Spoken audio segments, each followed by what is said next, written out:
others, as individuals, the world would steadily become a better place regardless of our differences.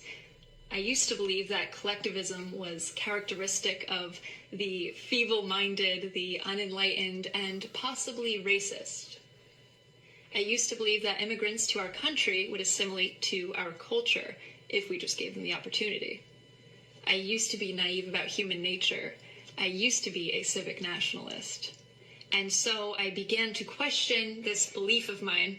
I began to question, why do only white countries have the moral obligation to live in this experimental diversity? I began to question why Americans living in the land of the free were forbidden the freedom of association. I began to question why the same groups of people that benefit from our country's altruism are allowed to collectivize within our borders in peace, yet any semblance of white collectivism is considered a form of supremacy. True. I began to question, why do I have to morally justify the continuation of my people? I am no longer a civic nationalist.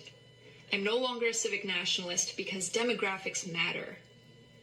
I'm no longer a civic nationalist because in our majority white country, it is considered controversial just to say it's okay to be white. I'm no longer a civic nationalist because if the United States were to close its borders tomorrow, whites will still become a minority before the next 50 years. I'm no longer a civic nationalist because in a world of collectivism, individualism is suicidal. And I'm no longer a civic nationalist because I won't stand by as whites become minorities in their own homelands just so that I can selfishly claim at the end of it all, at least I was an individualist. At least I'm not racist. And I have a dream that one day whites will be equally permitted to live in their own countries as others do. I am no longer a civic nationalist, and I'm not sorry about it.